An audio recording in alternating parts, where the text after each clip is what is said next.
el día de hoy presentándonos el seminario sobre el catálogo de recursos biológicos.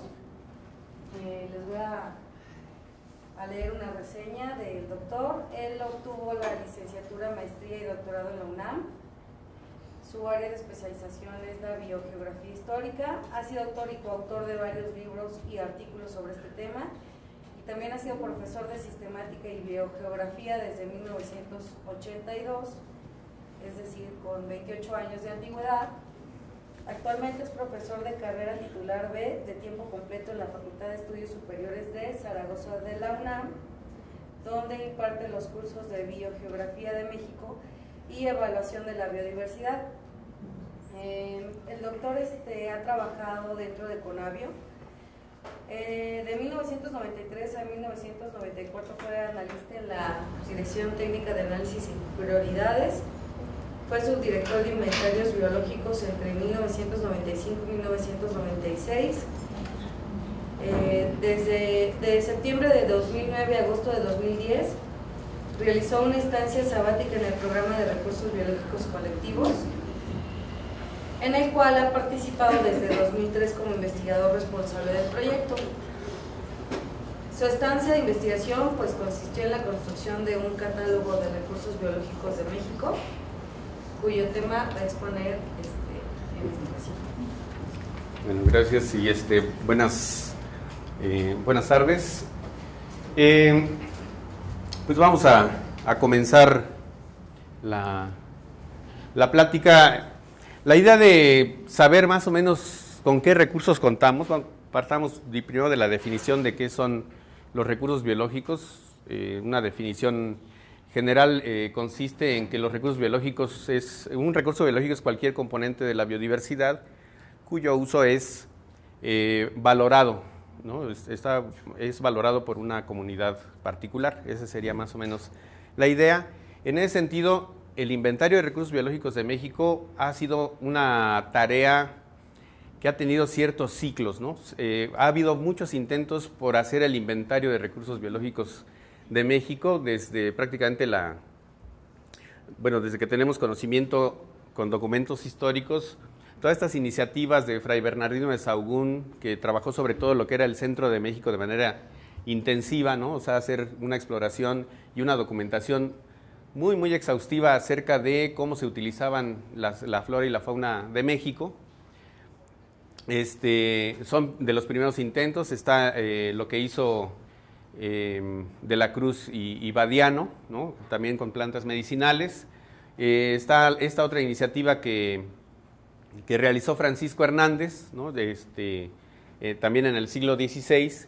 Y todas estas eran encaminadas a tener ese conocimiento, unos con un enfoque un poquito más centrados en un área pequeña que se estudiaba exhaustivamente y otros tratando de abarcar la mayor extensión posible de lo que era el territorio de Nueva España y con menos detalle, pero abarcando mucho en superficie y en número de especies, ¿no? Entonces, más o menos esas serían las estrategias que se han seguido. Posteriormente, ya en el México independiente, bueno, están desde luego todo lo que hizo Francisco Javier Clavijero en la época virreinal, pero ya en el México independiente, mientras en México se peleaban acerca del modelo de nación que debíamos seguir, si era monarquía, si era república, si era una república, si esta era centralista o federalista, si se iba a ser un estado católico o laico, etc. Todos estos problemas que tuvieron a México en guerra durante cerca de 30 años, hasta la Reforma.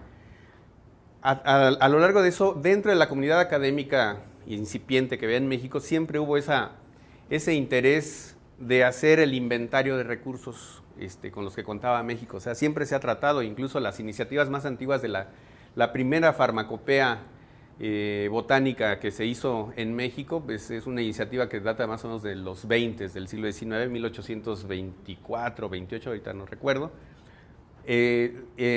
Después con Alfonso Herrera y Ocho Terena, hacia finales del siglo XIX, ya en el Porfiriato, otra vez se vuelve a retomar esas iniciativas. Entonces siempre ha habido dentro del medio académico esa visión de que habría que inventariar el patrimonio biológico con el que cuenta el país, ¿no? O sea, entonces, Dentro de la Conavio, pues hay un área de uso, y particularmente el programa de recursos biológicos colectivos, ustedes lo saben, que se echó a andar con financiamiento de fondos externos, tuvo esta misma iniciativa y ha generado una gran cantidad de información, de que ustedes la conocen mucho más ampliamente y mejor que yo. Y en 2008, cuando se hizo el cierre del programa y que se hizo una evaluación de este trabajo, se planteaba con una necesidad de hacer el catálogo de recursos biológicos para establecer las bases o como una herramienta para poder delinear las políticas de trabajo, de investigación, de apoyo, etcétera, de la Conavio en esta materia, ¿no? Entonces, partamos de este esquema. Es un esquema muy sencillo para entender a qué nos referimos con recurso biológico y qué es lo que contiene este catálogo y qué es lo que no contiene, ¿no? Digamos, el concepto de recurso biológico es resultado de la convergencia de dos historias, ¿no? Por una parte, las especies son resultados de evolución, ¿no? Entonces, están asociados a una historia evolutiva o filogenia. Esta filogenia trata de ser plasmada dentro de un sistema de clasificación que es el objeto de estudio de la sistemática biológica. O sea, dentro de todas las posibilidades de clasificación del mundo vivo, lo que le interesa a la sistemática biológica es aquel esquema de clasificación que más o menos refleja cómo operó la evolución dentro de esta diversidad orgánica.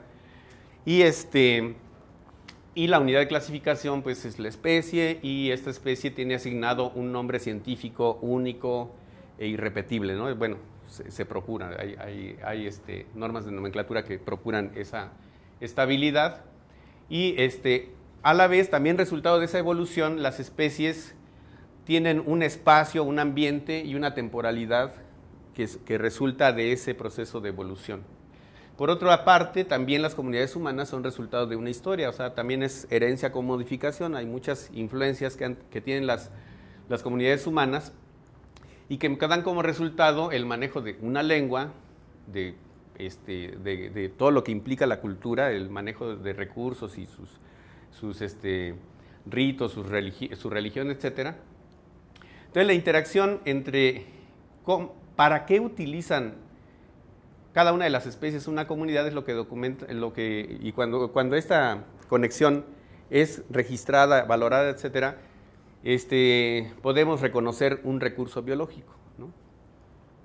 Y resultado de esa cultura se tiene también, basado en esa cultura y el conocimiento que tiene la gente de la biología de la especie, se establecen ciertas técnicas de manejo. Y también una necesidad de la gente es nombrar lo que le hace daño o lo que le es útil, y también le puede asociar uno o varios nombres científicos. Entonces, esto constituye el eje de lo que son los recursos biológicos. Eso debería contener un sistema de información sobre recursos biológicos.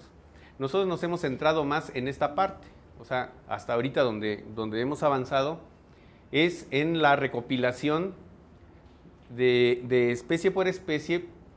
Se trata de establecer qué tipo de usos le es asignado por una comunidad particular, y también se trata de vincular los nombres científicos con los nombres comunes que son asignados por diferentes comunidades que utilizan las especies. Pero esta parte, la de manejo, es mucho más compleja, como veremos más adelante, y son de las tareas que estarían pendientes en adelante, ¿no? Para ejemplificarlo voy a usar más o menos lo que hemos trabajado al interior de la Conavio a través del proyecto BS001. Por ejemplo, en el caso de los copales, es de los casos en los que se ha dado esa coincidencia feliz, ¿no? De que hay muchas fuentes de evidencia que van apoyando una estructura taxonómica, una estructura de clasificación para el grupo, desde muchas fuentes: la anatomía vegetal, con arquitectura foliar, morfología de plántulas, morfología y anatomía de fruto, y más o menos se ha establecido un esquema de clasificación que, en opinión de muchos, incluso con secuencias de DNA, se establece que esta es más o menos la estructura taxonómica del grupo, y nosotros podemos identificar más o menos cuáles son los diferentes linajes que están involucrados en la historia evolutiva de los copales. Sabemos que también los recursos no están en cualquier parte, están más o menos, son más abundantes y más ricos en ciertas áreas que en otras. En el caso de los copales es particularmente importante lo que es la cuenca del Balsas, el Valle de Tehuacán, Cuicatlán y todo lo que es la costa del Pacífico, ¿no? Una gran cantidad de especies y de endemismos. Y especie por especie, más o menos tenemos registrado cuál es la distribución actual de estas especies. O sea, cuando se trata de buscar esos recursos, no lo podemos hacer en cualquier parte, sino solo en ciertas áreas y bajo ciertas condiciones. Los copales propiamente viven en selvas secas, y la característica de estas selvas secas o selvas bajas caducifolias es que son ambientes con una estacionalidad de lluvias muy, muy marcada, ¿no? O sea, el periodo de lluvias abarca más o menos 4 meses, ¿no?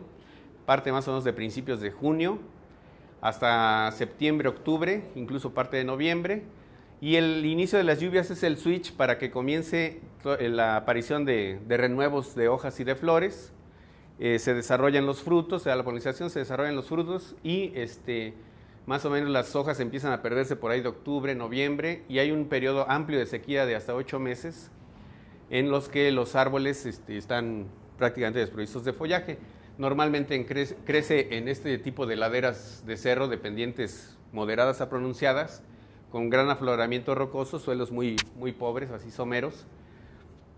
Y cuando las lluvias son mucho más altas, pero con esa estacionalidad marcada, normalmente lo que encontramos es que las especies de bursera que habitan esas zonas tienden a ocupar solamente esos peñascos donde se da condiciones de aridez edáfica suficiente para que puedan sobrevivir. Entonces, también la gente que maneja el recurso lo sabe, ¿no? y lo entiende, y en función de eso hace el manejo.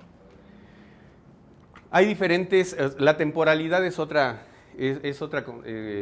aspecto que se debe tener mucho en cuenta. En este caso, en el caso de la almárciga, nosotros encontramos que más o menos hay un gorgojo.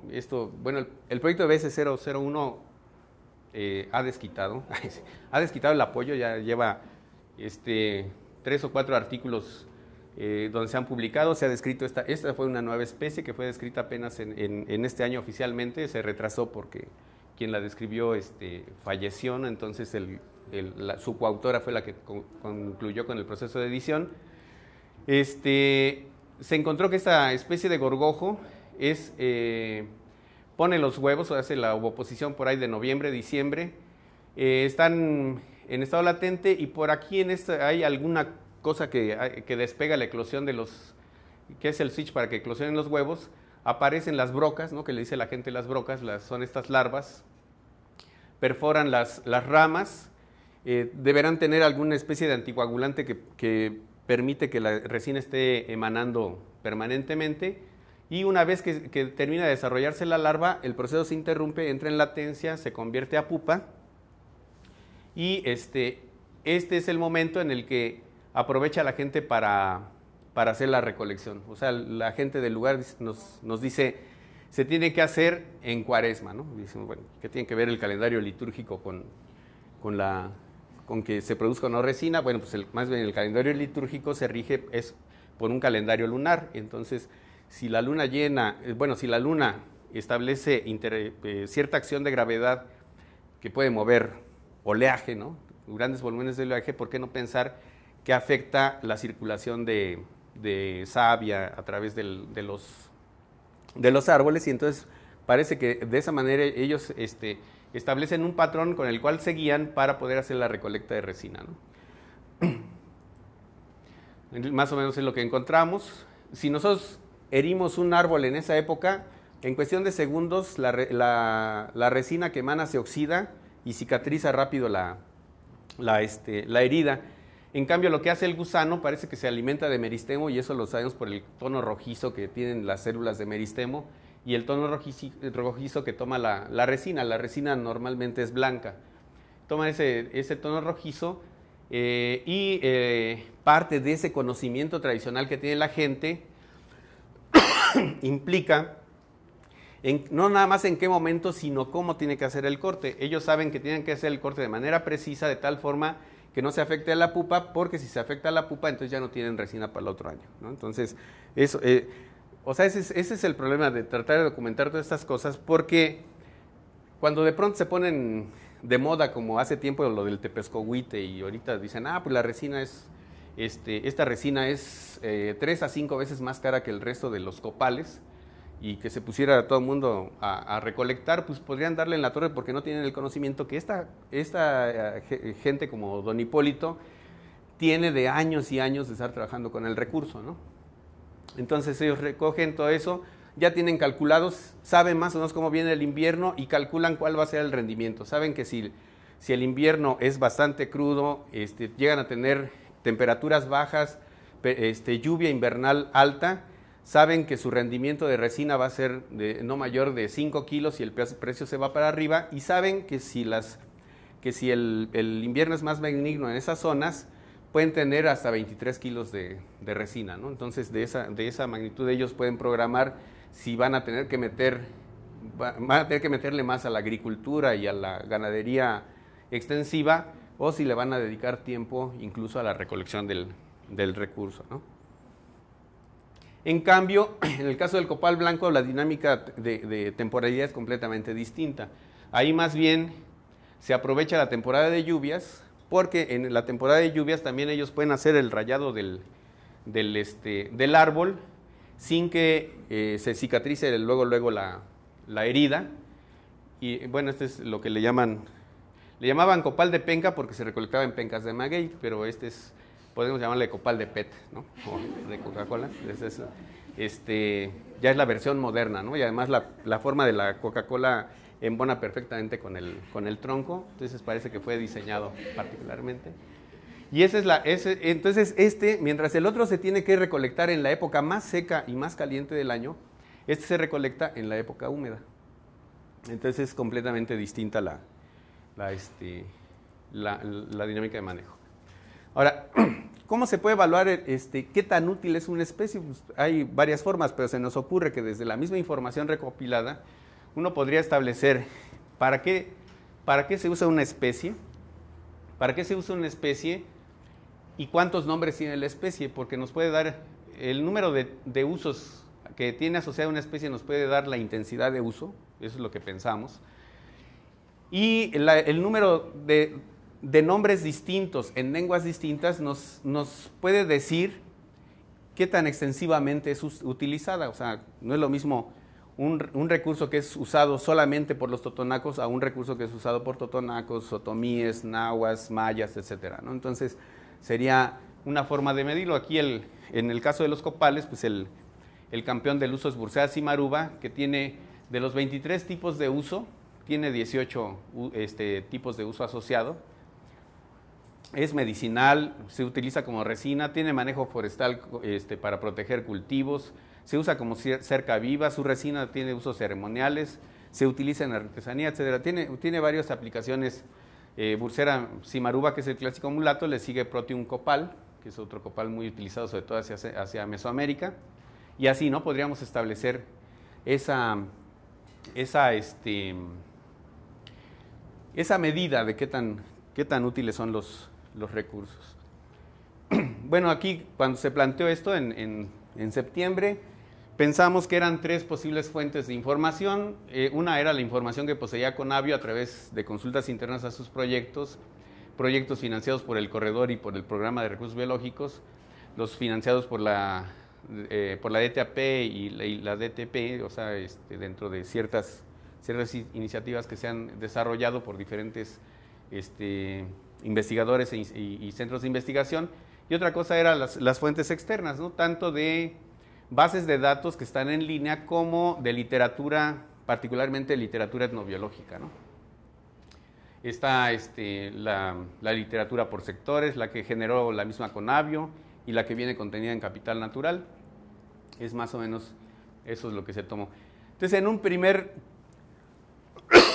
primera recopilación, ya rebasamos por fin las 5,000 especies. Es un análisis a un corte de 5,061, aunque ya se rebasaron las 5,100. Se tiene registro de usos más de 8,000 registros de uso asociados a 5,000 especies, o sea, hay especies que tienen más de un uso asociado, y en promedio las especies utilizadas tienen al menos un nombre, pero hay unas que tienen hasta 15 nombres distintos en diferentes lenguas. Pues el grupo mejor representado fue el de las plantas, le sigue el de los animales y finalmente hongos, ¿no? Si nosotros vemos más o menos el tipo de uso al que están sometidas las especies, vemos que la gente utiliza sobre todo las especies para comer, para curarse y para proveerse de un ambiente. Y las menos utilizadas son aquellas que representan insumos para otro tipo de procesos, para elaborar artesanía, para curtir pieles, etcétera, ¿no? Entonces serían más o menos esos los usos. Dentro de las especies comestibles, por ejemplo, en el caso de las plantas, vemos, por ejemplo, las cactáceas representan tienen 70 especies comestibles, y en realidad aquí seguirían todo lo que son leguminosas. Habría que agrupar a Fabaceae, Mimosaceae y Cesalpinaceae, y quedarían por aquí con 60 y tantas. Es decir, entre cactáceas, leguminosas y solanáceas podríamos considerarlas como la gran válvula de escape para el estallido social. Es decir, México con 50 y tantos millones de pobres nunca les va a faltar algo que comer, porque pues ahí está, siempre habrá cactáceas y mimosas. O sea, no estamos hablando aquí, por ejemplo, cuando hablamos de leguminosas, no estamos hablando de las cultivadas, o sea, esos son solo 3 especies de frijoles, etc. Estamos hablando de un montón de especies que son utilizadas de manera emergente, o sea, los mezquites, etcétera, son tomados los frijoles y también son consumidos, ¿no? Y son utilizados de diferentes maneras. Uno piensa en cactáceas, pues en las tunas no, o sea, hay biznagas y hay un montón de especies que también son utilizadas. Y las candelabriformes, hay muchas especies de las que se toman las tunitas y se consumen. En solanáceas estamos hablando de tomates silvestres, etcétera, ¿no? En el caso de los hongos comestibles, pues sí, la mayoría son agaricales. Acá todo lo que le llaman en general pesca de escama es los perciformes, donde entran guachinangos, pargos, meros, etcétera. Los beloniformes, donde entran casi la mayoría de las mojarras. Y los carcariniformes, que son los tiburones y mantarrayas. Y luego sigue una serie de familias que están mejor representadas en las aguas dulces, como los charales, ¿no? Todos los ateriniformes. Siluriformes, que son estos cuatetes, peces gato, ¿no? Los bagres y chihuiles. En cambio, en el caso de los artrópodos, casi todo está concentrado en camarones y cangrejos, ¿no? Los decápodos. Y en realidad aquí hay un gran vacío, o sea, hay muchas más especies de insectos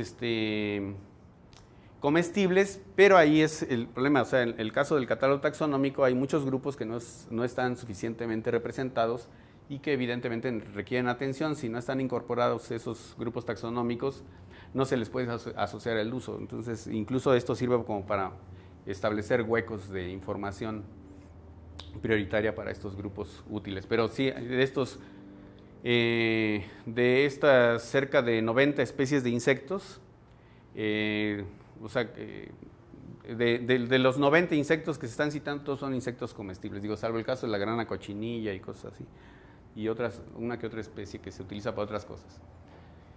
Entonces, así como dijimos, si tratara de diseñarse una política de apoyo de la Conavio hacia ciertos proyectos, tendría que poner énfasis en cactáceas, en leguminosas, en solanáceas y agaváceas.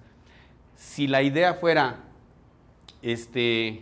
apoyar proyectos que apuntaran hacia la construcción de un Bademec, un botánico, una base de datos de plantas medicinales, entonces la situación cambia. Habría que poner atención particular en las compuestas, ¿no? Las asteráceas son casi 150 especies medicinales, casi la mayoría de ellas son compuestas. Le siguen las solanáceas. Otra vez si volvemos a sumar, las leguminosas vuelven a aparecer por aquí en segundo lugar, ¿no? O sea, dicen 124 especies deberían quedar por aquí así, de leguminosas, que son importantes para fines medicinales, ¿no? En el caso de las forrajeras, bueno, hay forrajes que son de distribución muy amplia, como la mayoría de los pastos, y ya después, si nosotros separamos por ambientes, también vamos a encontrar que las leguminosas están contribuyendo por acá, bueno, la mayoría de los, casi de las 700 y tantas especies de pastos, casi 500 son utilizadas para forraje, y en un segundo lugar tendríamos que poner también a las leguminosas otra vez, ¿no? Y las cactáceas, que son especies de importancia forrajera para zonas, zonas áridas, ¿no?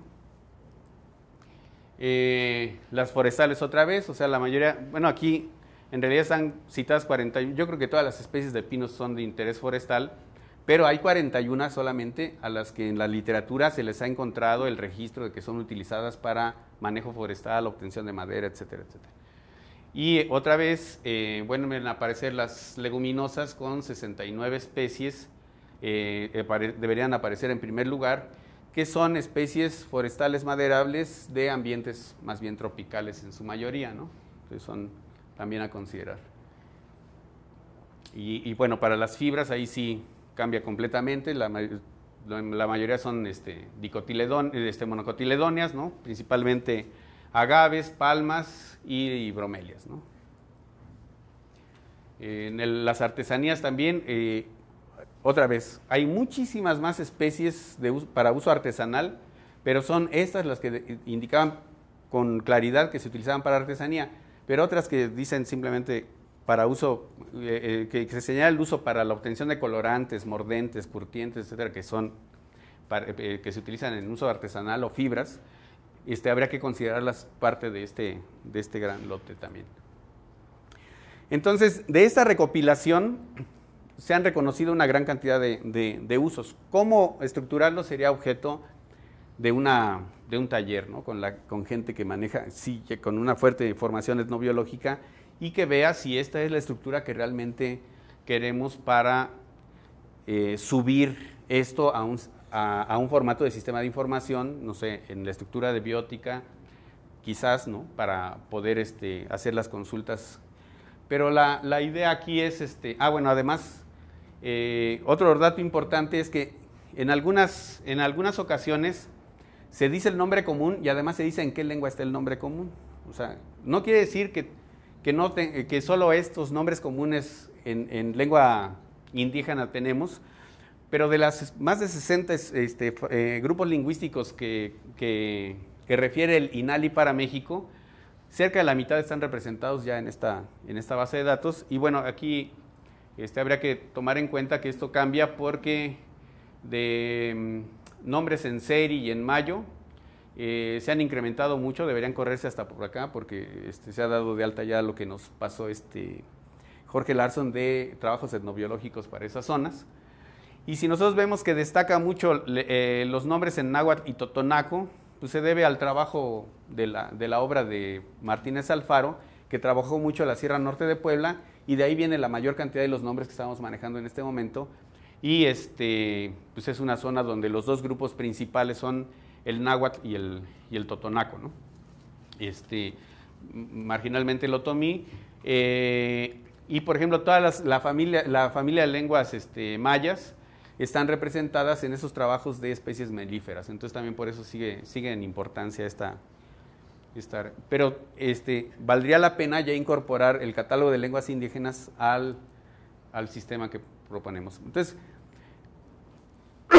lo que habría que destacar es la posibilidad de establecer ciertos nombres genéricos, o sea, estos nombres genéricos, el que ha trabajado más que trabajó primero la idea de los nombres genéricos es en el trabajo de Alfredo Barrera. Trata de establecer dentro de la nomenclatura maya la lógica que lleva a establecer esos grupos de especies, incluidos en grupos de mayor inclusividad y en grupos todavía mayores, y encuentra que hay más o menos como 5 categorías, ¿no? Desde lo que es reino, forma biológica, o sea, distingue entre planta, animal, ¿no? Y luego dentro de plantas distingue lo que es árbol de lo que es hierba, y luego dentro de los árboles sigue otro, en un tercer nivel lo que se llaman los nombres genéricos, o sea, dentro de árboles el roble, ¿no? Y ya podría particularizarse roble blanco como una diferenciación muy específica.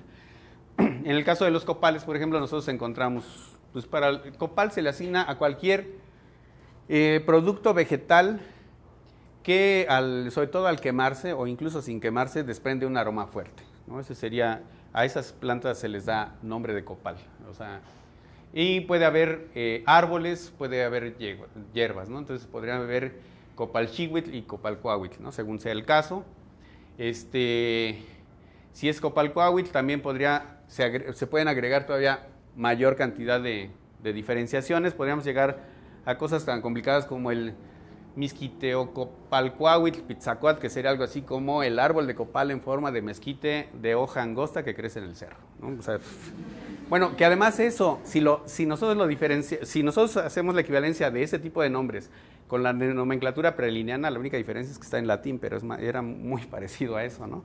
Entonces quisimos ver qué tan bien funcionaba nuestro sistema y dijimos, bueno, nosotros no vamos a proponer qué nombres buscar. Encontramos esta revista de cocina mexicana, de la serie de México Antiguo, de cocina mexicana a través de los siglos, está ese número de México Antiguo. Y bueno, participaron ahí antropólogos, etnobiólogos, chefs y todo eso, y encontraron que este era un conjunto de especies de alimentos que se consumían en Mesoamérica, en las tierras altas, en las tierras bajas y en ambas partes. Y tratamos de ver si esto estaba más o menos bien referido. Metimos nanácatl, que es el nombre que se le da en náhuatl a los hongos, y encontramos que sí había muchas especies, y si se fijan, aquí podemos encontrar esto que significaría más o menos hongo negro, o sea, popoca, popoca significa humo o negro, etcétera, y nanácatl, poponanácatl, que sería más o menos, siempre está esta partícula de nanácatl como parte del nombre. Entonces puede ser, más o menos funcionó, encontramos muchos nombres asociados a este nombre genérico, y en ese caso está más cargado hacia la forma, ¿no? Lo que es un hongo, se es reconocido y se le asigna un nombre. Pero muchas veces los nombres genéricos están un poquito más orientados o más sesgados hacia la función que cumplen, ¿no? En el caso de los quelites, kiwitl, simplemente podemos encontrar cualquier hierba o renuevo verde que sea consumible. Y entonces ahí nosotros tenemos otro conjunto de plantas en las cuales, si nosotros vemos, la diversidad taxonómica asociada a ese nombre es grandísima, ¿no? O sea, decíamos aquí, encontramos más o menos, son 27 especies con 229 nombres comunes asociados a esas 27 especies, de 19 géneros y 16 familias. Aunque nosotros tradicionalmente siempre asociamos como quelites a las familias, a las especies que pertenecen a este orden, o sea, normalmente a amarantáceas, quenopodiáceas, fitolacáceas, que incluye el quintonil, el quelite tradicional, el guauzontle, todos estos. En general, puede haber, no sé, partes, los renuevos de las guías de calabaza, o en las asterales, en las compuestas, por ejemplo, están los pápalos, el pápalo quelite, ¿no? Todas estas. Entonces ya, simplemente ahí la condición para hacer quelite es que sea una hierba comestible o al menos un renuevo verde comestible. Entonces, ¿hacia dónde debería ir? Ya para convertir esta base de datos, así que está en formato muy sencillo, con una tabla plana, a un sistema, habría que tratar de ver qué es la información que queremos recuperar. Entonces, más o menos la propuesta sería asociar a cada especie a qué sector de uso con qué sector de uso está relacionada, si es una especie agroforestal, si es una especie del sector pesquero, de servicios o incluso de uso doméstico, ¿no? Esas serían las decisiones que habría que tomar. Los aspectos relacionados con manejo. Una cosa es el uso, que es el destino final que se le da a las plantas y animales o a sus partes.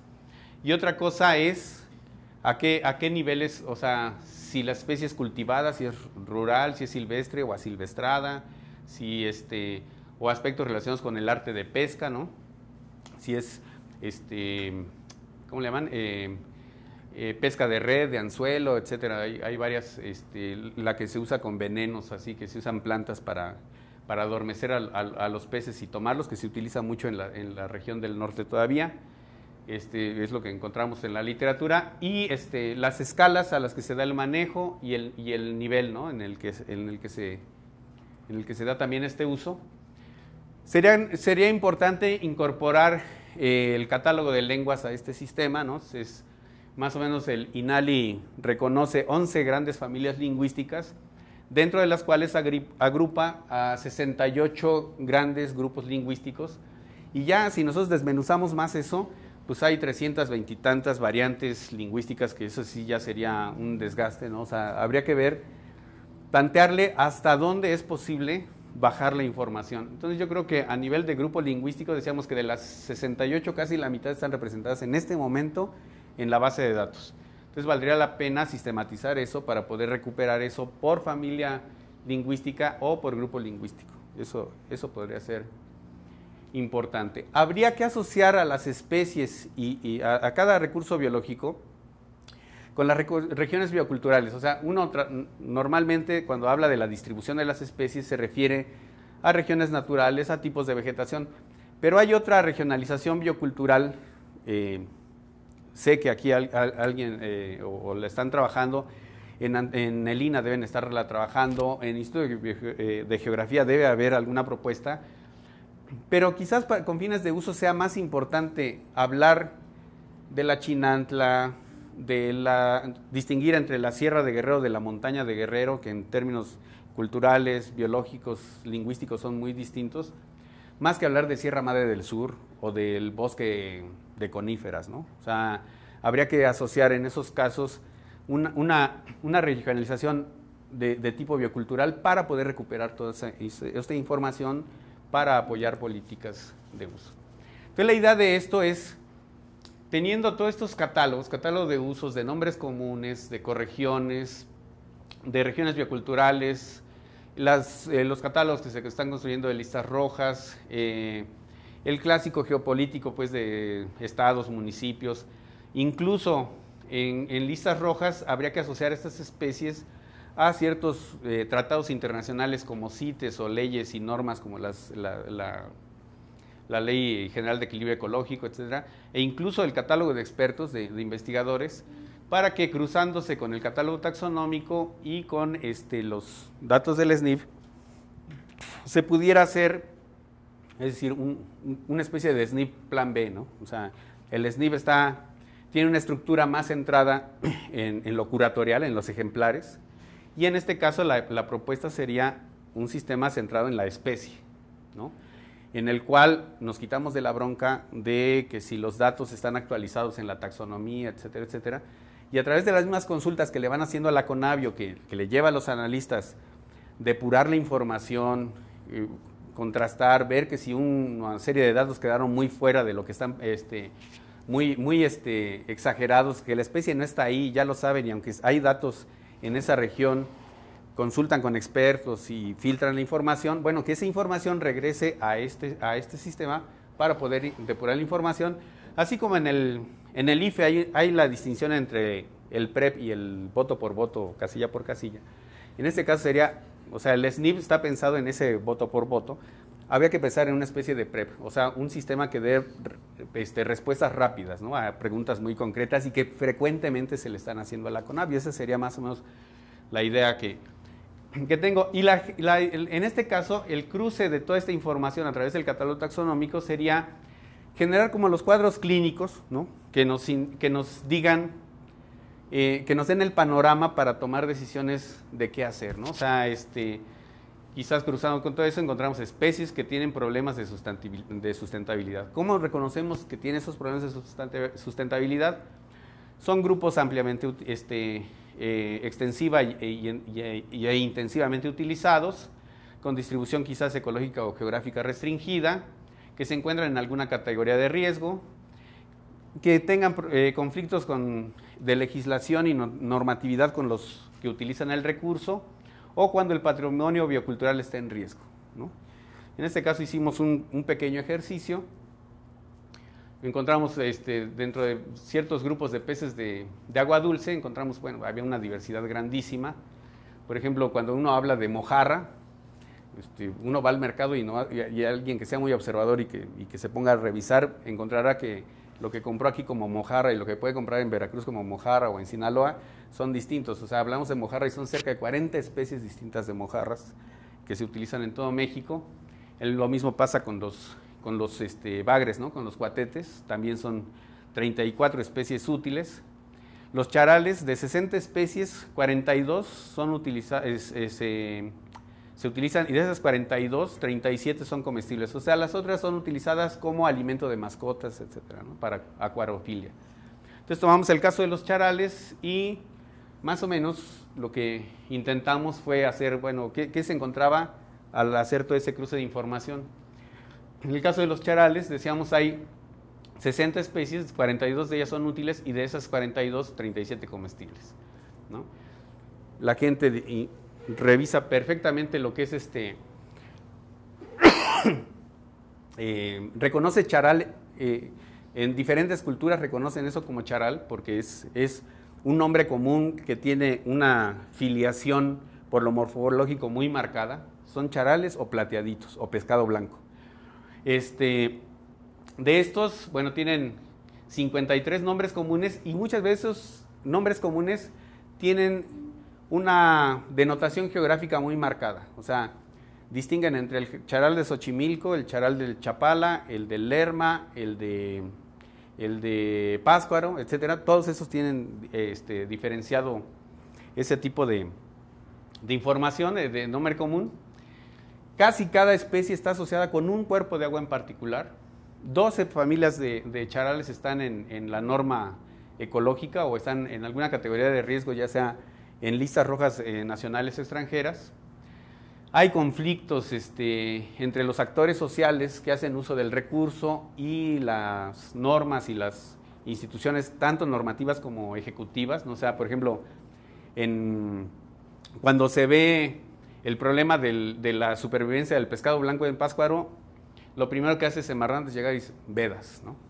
O sea, se prohíbe el consumo de charal. Y la defensa de los pobladores de Pátzcuaro, sobre todo de los pescadores, dicen, oye, momento, o sea, el recurso está en riesgo por culpa de ustedes, o sea, nosotros lo estamos utilizando y el ritmo al que lo estamos utilizando realmente no pone en riesgo al recurso. Nos están imponiendo la veda cuando en realidad las últimas obras que hicieron con la autopista y la expansión de la mancha urbana hacen que se hayan asolvado los sitios de desove tradicionales. Entonces lo que habría que hacer es rehabilitar los sitios de desove y no venirme a rajatabla a imponer una veda, ¿no? Y la iniciativa de gobiernos locales y algunas instituciones en Michoacán, de la Nicolaita, etcétera, es el cultivo en acuario como una alternativa para rescatar el pescado blanco. ¿Qué está en riesgo? Dice, patrimonio biocultural en riesgo, o sea, las artes de pesca tradicionales están en riesgo, todo lo que es la cocina de Pátzcuaro relacionada con el pescado blanco está en riesgo, las festividades tradicionales, o sea, las vedas se las impusieron justo en el momento de las fiestas principales del pueblo.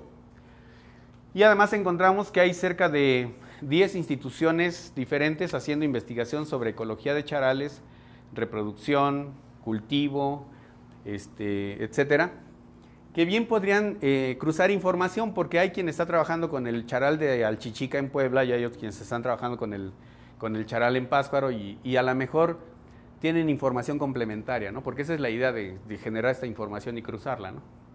Entonces la idea es que a través de esos diagnósticos de prioridad se pudieran establecer convocatorias en las que se convocara a los sectores involucrados, no para que se peleen, sino para compartir información, y que de esa manera se genere información con valor adicional que permita modificar normas de uso o apoyar iniciativas como en el caso del Bademecum botánico, ¿no? Que podría retomarse esa idea de hace muchos años, o establecer conjuntos, eso lo vimos en un seminario de agroecología en Chapingo, reconocer conjuntos de especies agroecológicamente compatibles, ¿no? Por ahí iría la cosa desde mi punto de vista. Bueno, ¿qué es lo que sigue? Lo que faltó en ese año que estuvimos trabajando con Elisa y con toda la gente de PRBC, con Lucy y Sindel, estuvimos trabajando estas cosas. Encontramos cerca de 100 proyectos que en algún momento, en el resumen, revisando los resúmenes y los informes finales, indicaban que tenían información sobre uso. Entonces habría que echarse el clavado en esa información. Hay superposición desde luego, o sea, muchos de estos proyectos de investigación apoyaron posteriormente ediciones, entonces ya está recuperada allí la información, pero hay otros que deben tener por ahí información todavía disponible que estaría por reaprovecharse. En esos casos lo que yo planteaba en esa ocasión era a esas bases de datos originales, no en las megabases porque el aspecto de usos es volado en las megabases, pero sí a partir de los proyectos tal cual, generar cortes donde si el campo de usos no es nulo, se pudieran hacer depuración de la información en función de quiénes colectan, quiénes determinan, etcétera. Sobre todo muchas veces poner énfasis en aquellos donde el colector es un etnobiólogo, sería importante para alimentar esta información adicional y poder seguir contribuyendo a la base de usos.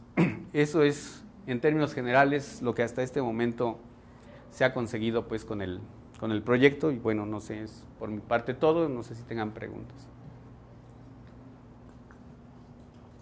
Entonces, ¿el catálogo ya está hecho? Sí, el catálogo hasta ahorita 5,100 especies ya tienen una entrada de uso. Ajá. ¿Cuántos de flora y fauna son? Son un poquito más, como 3,500 de flora, casi 2,000 de fauna, ¿no? La mayor parte de la fauna es fauna vertebrada y la gran mayoría son peces, ¿no? Dirían, somos un país con un montón de recursos pesqueros, seguramente comemos mucho pescado, no es así, o sea, somos un país que tiene un patrón contrario, o sea, mientras la gran tendencia en el mundo es a que los centros urbanos más importantes están hacia las costas, en México no es así. O sea, en México es más bien hacia el interior y solo la gente de las costas consume pescado, pero sí, son cerca de 700 especies, no me acuerdo cuántas puse, son especies y además no son todas, o sea, falta todavía dar de alta mucha información, pero sí, la mayoría son peces.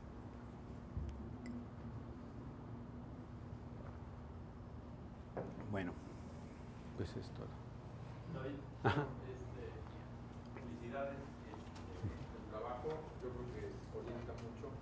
Hay relaciones entre esto y cuestiones de política pública que tal vez no son tan transparentes. Entonces, un comentario, por ejemplo, es: si nosotros vamos como Conavio hacia Zagarpa a ver desarrollo rural, en qué invierte y qué productos están generando, te pueden responder, pues 1 millón de toneladas de nopal. Pero no hay ninguna especificidad en los sistemas de información sobre desarrollo rural y de apoyo de políticas públicas.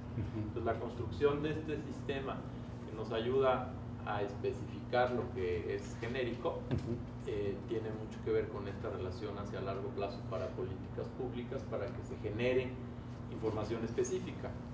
Tuna, cardona, choconostle, en vez de que todo esté mezclado en la misma base de datos. Y el otro, hacia futuro también, el hecho de que haya una asociación con la parte de nombre científico nos tiene que llevar a bases de datos extranjeras. Por ejemplo, mucha flora mexicana participa en la farmacopeia china. Si tú entras a las bases de datos de patentes en China, van a encontrar que hay muchísimos medicamentos y particularmente ahora cosméticos patentados que utilizan nopal, ¿no? O si ven, por ejemplo, en India van a encontrar la importancia de tagetes medicinalmente y culturalmente. Entonces, también a través del nombre especie vamos a ver no solo vínculos como el que tú dijiste, charal de aquí, charal de allá, y se conecten, sino también desarrollos tecnológicos que están sucediendo fuera con recursos genéticos mexicanos y que puede ser muy útil. Sí, ahí nos hacía esa observación. Precisamente el doctor Sarucán decía que la ventaja del nombre de colgar todo esto en el catálogo taxonómico era que se podría hacer, más que incorporar la información en Conavio, podría hacerse el vínculo hacia esas bases, ¿no? Que ya tienen, alguna institución en Inglaterra parece que tiene ya concentrada una base de literatura relacionada con especies que tienen algún uso y que podría hacer ese vínculo. Sí, aquí incluso pocas veces se puede tener esa información de mucha calidad. O sea, en ese caso es valiosísimo el trabajo de los etnobiólogos, de buenos etnobiólogos, porque es cuando se tiene esa posibilidad de vincular exactamente la parte taxonómica con la de uso. Está, por ejemplo, la primera versión de la Biblioteca de Medicina Tradicional Mexicana. Son más de 20 volúmenes, muy buenos, realizado por antropólogos, donde todo se cita a nivel de nombre común. Y entonces así como que, o sea, ya queda medio trunca la información, ¿no?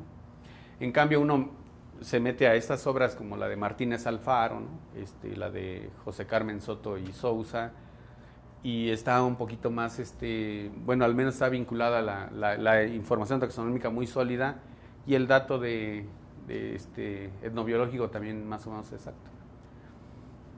El problema es dar de alta todo lo demás, ¿no? O sea, por ejemplo, ya cada especie tiene sus particularidades, ¿no? Por ejemplo, las forrajeras, la clasificación que se da en el caso de las forrajeras involucra si el pasto es bueno para ganado estabulado o si es para agostadero.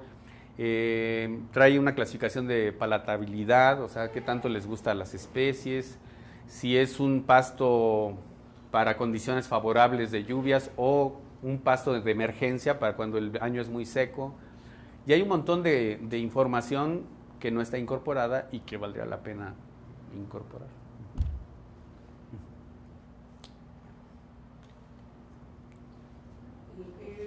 Los que manejamos megabases nos hemos dado cuenta de la poca cantidad de información que hay en el campo usos, y al no ser un campo que fue obligatorio, seguramente hay mucho más gente que tiene esa información, y que ustedes a la hora de revisar los resúmenes de los proyectos o las ¿cómo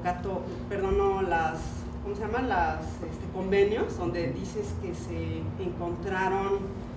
encontró la mención de que tenían datos de uso, seguramente es mucho más, es mucho más la gente que lo tiene. Entonces, al no haber sido un campo obligatorio, seguramente puede haber esa información.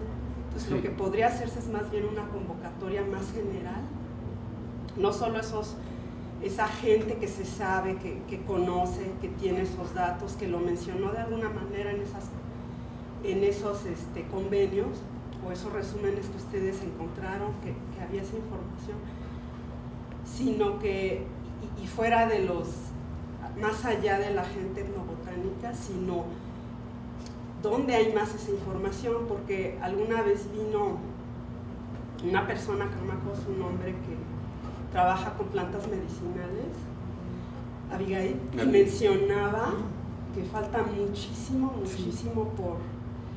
por estudiar en campo y hacer bases de datos. Entonces, sí faltaría el apoyo a proyectos muy específicos sobre eso, sobre ir con la gente y preguntar.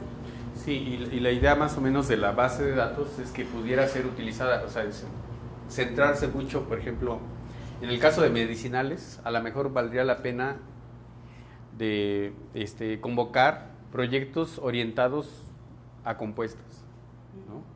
O sea, particularmente en ese caso, y debe haber gente que está haciendo en Instituto de Química o en Facultad de Química cosas de fitoquímica, de farmacología, etcétera, y trabajo etnobiológico que esté relacionado con eso. O sea, juntar, así que dirigir los recursos de manera más centrada, ¿no? O sea, no dejar tan abierto la convocatoria, o simplemente sacar una convocatoria para usos solamente con leguminosas. Ya con eso tiene uno para divertirse un rato, ¿no? O sea, siempre aparece ese grupo en todos los tipos de uso, siempre está apareciendo, ¿no? Y a lo mejor valdría la pena por ahí explorar. Él mencionaba como que se conocía como un 10% menos, Sí. era un porcentaje muy pequeño. O sea, a lo mejor me equivoco, no sé si era más pequeño, pero sí era impresionante decir que no, pues falta como más de un 90% de investigar y de saber y de registrar. Sí, por eso las evaluaciones son tan dispares, ¿no? O sea, yo cuando reviso cuántas especies se calcula que se utilizan en México, las estimaciones podían ir de 2.500, 3.000, 5.000, y Alejandro Casas menciona 15.000 medicinales solo para Mesoamérica. Entonces, aquí por lo menos la gran ventaja es de que tenemos forma de medio tantearle por dónde anda el asunto, ¿no? O sea, tener una idea de más o menos cuáles son los grupos prioritarios a los que habría que apoyar y orientar, ¿no? ¿Cómo podemos tener acceso a la base de datos? ¿Con ELISA o con...? Pues ahora sí que ya son los mecanismos internos en la CONAG. Habría un lotus. Porque en particular, a mí me interesaría ver, por ejemplo, el catálogo de usos, ¿no? ¿Qué tan Sí. Sí, habría que sistematizarlo, o sea, y ahí sí, nosotros solamente hemos recopilado, no nos hemos metido en la bronca de decir, este es el catálogo de usos, o sea, así se debería, es que, en primer lugar, lo que encontramos al revisar es que había mucha confusión entre lo que era uso y lo que era manejo. Es decir, una cosa es que digas, es comestible, tal pez es comestible, y otra cosa es que digas, se come seco y salado, ¿no? Que el hecho de secarlo y salarlo es un aspecto de manejo, de una característica adicional. Entonces, separar eso o involucraría hacer precisamente todos esos catálogos accesorios que pudieran meterse a hacer preguntas desde diferentes ángulos, ¿no? A ver, todas las especies agroforestales que se utilizan para retener suelos, terrazas de suelo para cultivo, ¿no? Y todos estos magueyes, todos estos cactos se utilizan para las terrazas de cultivo. Y eso es a través de esas preguntas más o menos dirigidas, o sea, es la forma de de sistematizar un poco más la información. Entonces, simplemente llegar a un esquema de cómo clasificar los usos, yo creo que involucraría juntar, no sé, en un taller gente de diferentes, o sea, etnobotánicos como Abigail, como Paul Hersch, como desde diferentes disciplinas, incluso unos más orientados a la medicina, otros más orientados al uso de especies artesanales, etcétera, y decir, miren, este es el esquema, que sí está bien o estamos exagerando, es mucho, es poco, queda corto, pero siempre aquí la ventaja es de que les mostramos, podría ser muy, muy desmenuzado, podríamos establecer 540 categorías de uso, pero en la literatura estamos encontrando 40 y tantas. Entonces, son las que hemos encontrado. O sea, ¿qué está faltando ahí? Y si no, esa es la forma de organizarlos jerárquicamente o habría que proponer otra. Pero yo creo que eso implicaría esa opinión de la gente que está especializada en el estudio de uso. Yo creo que sí es muy importante tu trabajo porque nunca se habla de esa extinción, o sea, de esa extinción, de ese conocimiento, de ese uso. Finalmente sí ahí está. Sí, sí ahorita, y además ahorita es una carrera contra el tiempo, o sea, sí, es más o menos equivalente a lo que se hizo en el área metropolitana, ¿no? O sea, 500 años tratando de secar el lago y ahora desesperados de inyectarle agua para que no nos pase nada, igual, ¿no? 500 años tratando de borrar todo rastro indígena, ¿no? O sea, era esas, tratar de decir, bueno, y de nuestros héroes que nos dieron patria tenían esas frases, ¿no? Como Melchor Ocampo y todos estos, Guillermo Prieto diciendo, hay que traer europeos para que nos quiten este lastre, ¿no? Indígena, o Cárdenas diciendo, se trata de mexicanizar a los indios y no de indigenizar a México, ¿no? Entonces, y esas distinciones, digo, hasta la fecha, ¿no? Hay instituciones donde separan entre, ya no entre gente de razón y la que no habla español, sino entre gente de razón y la que no habla inglés, ¿no? Por ejemplo, puede ser. O la que no hizo su posgrado afuera, ¿no? O sea, cosas así. Entonces, igual, o sea, ahora el gran problema es cómo revertir todo eso y recuperar lo que todavía anda por ahí regado en el país y que puede aportar para este sistema, ¿no? Ese es el problema. Que tienen que hacerse y se tienen que hacer rápido, ¿no? David, una pregunta. Tú que ya llevas varios años en la docencia, ¿no? 20 y tantos mencionaban. ¿Tú cómo has visto en las personas, bueno, en los alumnos, el interés por los usos? O sea, de antes y ahora las nuevas generaciones. ¿Cómo los ves? ¿Están interesados? O? Sí están interesados. Ahí la cosa es que existan grupos sólidos, académicamente sólidos, o sea, porque además de buena intención uno se puede meter en cosas de uso, ¿no? O sea, uno anda haciendo biogeografía o cosas así y de repente dice, bueno, pues me llevo bien con una persona que produce la resina y me meto ahí, pero no quiere decir que yo sea un experto en eso. Y esa gente, quizás por ahí, hay poca gente que se dedica de manera profesional, sistemática, con un fundamento teórico a hacer este tipo de trabajo. Eso creo que el semillero por ahí anda, ¿no? La gente que se pudiera dedicar a eso ahí está, pero habría que reforzar a esos grupos de investigación, más bien. ¿Cómo está planteado el proceso para el uso externo? O sea, la gente que quiera hacerle consultas a la CONAVIR, o sea, hasta que se incluya esto en el SNIP, ¿cómo está? Yo creo que lo que se puede establecer, eso es toda la numeralia y todos los resúmenes gráficos podrían subirse a la página. Pero hay cosas, por ejemplo, que involucrarían cierta responsabilidad. Si uno pone, estas especies son medicinales y sirven para esto, así como que estamos dando la receta, ¿no? Entonces, podríamos mandar a calacas a alguien así sin pretenderlo. Entonces, la idea sería más bien tener mucho cuidado en estos aspectos, ¿no? De cómo se maneja la información. O sea, no es de que no se quiera sacar la información, sino, o sea, tiene uno que ser responsable de qué información se pone. Pero al menos todo este resumen de que si las asteráceas son el principal grupo de plantas medicinales, etcétera, y que pudiera ser importante y pudiera llamarle la atención a la gente que está haciendo fitoquímica y todas esas cosas y dirigirse hacia allá, a lo mejor son tips que podría dar la Conavio, pero sí, ya los usos de cada cosa, o si es una especie útil de gran valor, pero está en listas rojas, o sea, hay que ponerla, no hay que ponerla, son cosas que incluso tendrían que decidirse a nivel institucional, ¿no? O sea, más que una restricción, sería precaución. Sí, David, retomando el comentario de Ceci, de recuperar la información etnobiológica y del uso de todos estos proyectos y de lo que decías, que para el SNIP el eje es el ejemplar, información taxonómica y geográfica.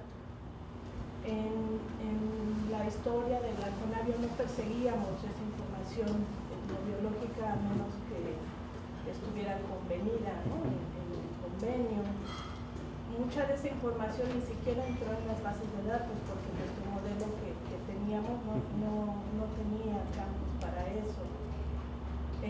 Mucha de esa información se quedó a nivel de encuestas que los investigadores hacían en las comunidades y en gente indígena y demás. Había por ahí incluso un proyecto que tenía los sonidos de cómo se pronunciaban estos nombres indígenas, porque no era lo mismo leerlos a cómo realmente se pronunciaban y que tenían otra connotación.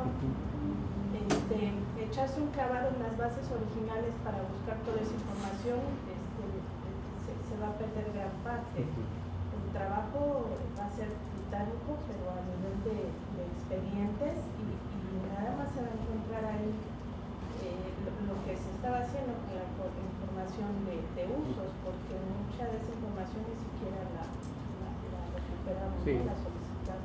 Sí, en ese aspecto uno, por ejemplo, uno ve las bases de datos, ¿no? Y platicando con todos dicen, es que pusieron registros de especies recolectadas en mercados, ¿no? Dice uno, o sea, son basuras, pues depende para qué la quieres, o sea, porque a lo mejor para el trabajo etnobotánico sí es valioso, ¿no? O sea, fuera y dentro de la misma CONAVI, no, las megabases son una no sé qué, dices, espérate, o sea ni blanco ni negro, ¿no? O sea, es para qué quieres la información y toda la información tiene que ser pasada por un filtro de para qué lo quieres. Y yo creo que ahí, todas esas cosas que son, pues, si uno ve que están recolectadas en mercados o que son recolectadas que son mínimos, pero que el colector es Robert Bay o Edelmira Linares o Martínez Alba, dice, a ver, apártame todo esto y para acá, ¿no? Entonces, esa sería la idea, y ser muy selectivos. A lo mejor sale muy poquito, pero la idea sería tratar de recuperarlo dentro de la información que se tiene ahí, ¿no? Esa pudiera ser una posibilidad, ¿no? Para trabajar. Pero sí, a lo mejor implicaría apoyo a trabajos muy, muy orientados al uso, ¿no? O sea, a lo mejor sería menos complicado que buscarle dentro de todas las bases.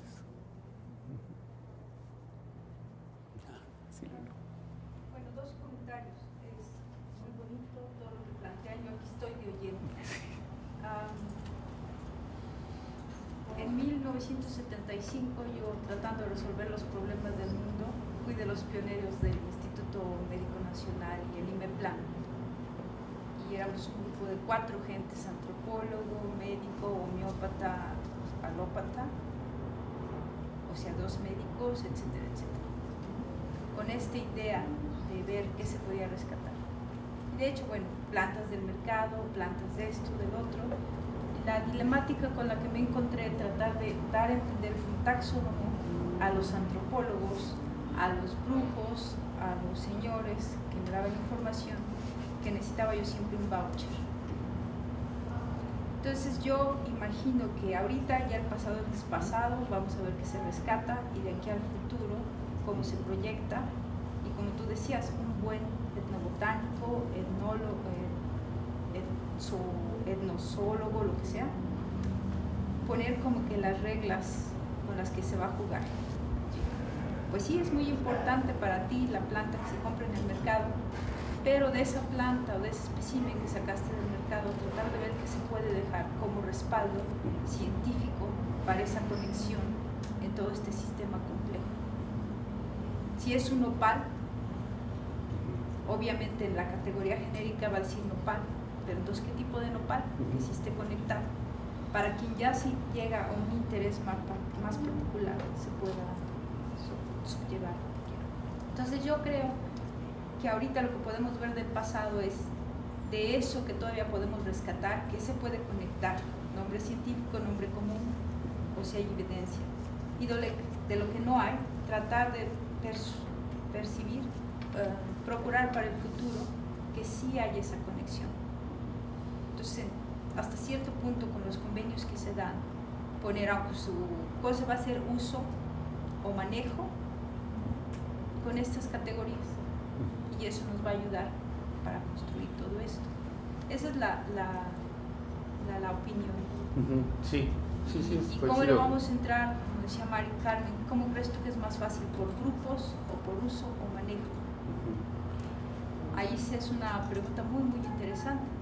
Porque, por ejemplo, nosotros empezamos desde nuestro equipo taxonómico por el grupo de leguminosas. Pero los etnobiólogos no. ¿Y los etnobiólogos no? Trabajan por uso, por categoría. Ellos decían, de uso, ¿no? El jefe del equipo, que era el doctor Lozoya, decía, no, a mí me investiga lo que es la diabetes y el mal del susto. Y entonces ahí estaba la contradicción de cómo vamos a entrar. Aunque, eso es una sí, cuestión de ponerles eso en algún punto. Aunque la ventaja, bueno, ya revisando aquí este primer avance, es que hay familias que se repiten en todos los usos. Y a lo mejor por ahí podría ser, o sea, poner énfasis. O sea, si tomamos en cuenta cactáceas, leguminosas, solanáceas y asteráceas, o sea, a lo mejor 5 familias en las que valdría la pena localizar a los expertos taxónomos, a los etnobiólogos, y más o menos sensibilizar de que ahí está 80% de los recursos florísticos, recursos biológicos florísticos, sobre los que va a ir cierto tema de investigación. A lo mejor podría optimizarse de manera los recursos, o sea, pienso que puede ser. Esa es muy buena respuesta, porque ya tienen el punto de partida del análisis preliminar, y aquí vamos a ver qué se hace. Sí. O sea, es sumamente promisorio. Es Pero cuestión sí. de Ahora sí que experimentar.